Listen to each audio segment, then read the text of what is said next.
আসসালামু আলাইকুম বন্ধুরা, আমার বাংলা ইউটিউব চ্যানেল মাই থিঙ্কের পক্ষ থেকে সবাইকে জানাচ্ছি শীতের শুভেচ্ছা। তো এখন শীতকাল, এখন বাজারে প্রচুর পরিমাণে বিভিন্ন ধরনের সবজি দেখা যাচ্ছে। তো আজকে একটা জনপ্রিয় সবজি ফুলকপি, এটা দিয়ে আপনাদেরকে একটা নতুন রেসিপি শেয়ার করতে যাচ্ছি। তো যদি রেসিপিটি ভালো লাগে অবশ্যই একটা লাইক করবেন, কমেন্ট করবেন, শেয়ার করবেন। তো দেখেন আমি ফ্রাই প্যানে তেল দিয়ে দিছি এবং তেলের মধ্যে দিয়ে দিলাম ফুলকপি।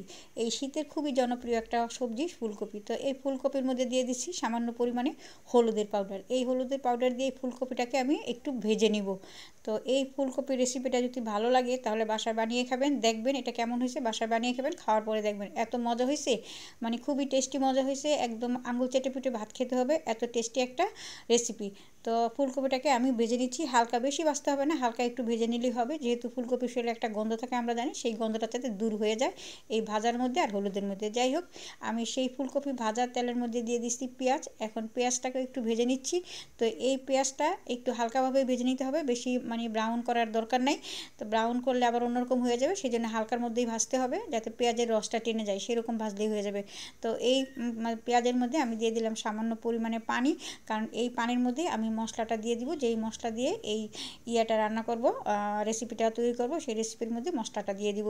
তো রেসিপিতে আমি এখানে নিচ্ছি হলুদের পাউডার, মরিচের পাউডার, আদার পেস্ট, রসুনের পেস্ট, সব কিছু আমি হাফ চামচ করে নিছি। কিন্তু হলুদটা একটু কম আছে, হাফ চামচের চেয়ে একটু কম আছে। তো এই মশলাগুলো আমি এই ইয়ার মধ্যে, তেলের মধ্যে আর পেঁয়াজের মধ্যে দিয়ে দিলাম। তো ইয়ার মধ্যে পেঁয়াজের মধ্যে একটু লেগে আছে, সেটা ধুয়ে দিয়ে দিব, পানি দিয়ে দিব এই মশলার মধ্যে। তো এবার এই মশলাটাকে ভালো মতো কষিয়ে নিতে হবে, কারণ যে কোনো তরকারির স্বাদ বাড়ায় মশলা কষানোর উপরে, এই জিনিসটা আমি সবসময় বলে থাকি। তো মশলাটাকে একটু ভালো মতো কষিয়ে নিতে হবে। তো এই ফুলকপির রেসিপিটা কিন্তু খুবই মজার একটি রেসিপি, এবং এইভাবে যদি আপনি ডাল রান্না করেন ফুলকপি দিয়ে, আসলে যে ভাত যে আপনি কী পরিমাণ খেতে পারবেন আপনি নিজেই বুঝতে পারবেন না যে আজকে কী দিয়ে ভাত খেলাম। তো যাই হোক, মশলাটা কষানো হয়ে গেছে, দেখেন কষানো হয়ে গেছে, তেল উপরে ভেসে উঠছে। এখন এই ভাজা কষানো মশলার মধ্যে আমি দিয়ে দিচ্ছি মসুরের ডাল। এই মসুরের ডালকে আমি 1 থেকে 1.5 ঘন্টা আগে ভিজিয়ে রাখছি এবং ধুয়ে রাখছি। এখানে হাফ কাপের চেয়েও একটু বেশি মসুরির ডাল আছে। আর ফুলকপি আছে গিয়া একটা ছোট সাইজের ফুলকপি। তো এই একটা ছোট সাইজের ফুলকপি আর এই 1 কাপ মসুরির ডাল দিয়ে আজকে রেসিপিটা তৈরি হচ্ছে। তো এইবার ডালটাকে একটু ভালো মতো ভুনা করে নিচ্ছি, অর্থাৎ যেই পানিটা ছিল ডালের মধ্যে সেই পানিটা একটু শুকিয়ে নিচ্ছি।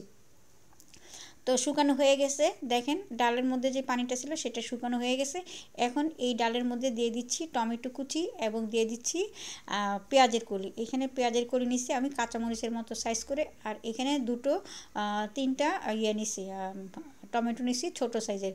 তো এই ছোটো সাইজের টমেটো আর পেঁয়াজ কলির মধ্যে আমি এখন দিয়ে দিব এই যে ভেজে রাখা ফুলকপিগুলা। এখানে আমি কাঁচামরিচও নিছি, এখানে 4-5টা কাঁচামরিচ ফালি করে নিছি, আর শুকনো মরিচের গুঁড়োও তো দিলাম, দুইটাই দিতে হবে। তো এখন এই সবগুলো জিনিস একসাথে একটু ভালো উল্টিয়ে পাল্টিয়ে নিচ্ছি যাতে ভালো মতো মিশে যায়, এবং তার আগে দিয়ে দিচ্ছি স্বাদ ও পরিমাণ মতো লবণ। লবণটা একটু দেখে দিবেন, 2বারে দেওয়ার চেষ্টা করেন, একবারে দিলে কিন্তু বেশি হয়ে গেলে একদম মানে আপনি যে জিনিসটা রান্না করতেছেন এত শখ করে বা পছন্দ করে সেই জিনিসটা কিন্তু একদম নষ্ট হয়ে যাবে, সেই জন্য 2বারে দিবেন। তো আমার ডালটা একটু উল্টে পাল্টে নেওয়া হয়ে গেছে।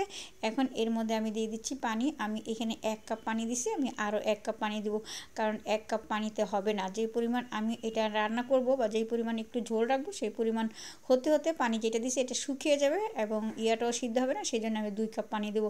আরও 1 কাপ পানি দিয়ে এটা আমি ঢাকনা দিয়ে রান্না করব। তো এটা রান্না করা হয়ে গেলে আমি আপনাদেরকে নামিয়ে দেখাচ্ছি যে আমার এই জিনিসটা কেমন হয়েছে।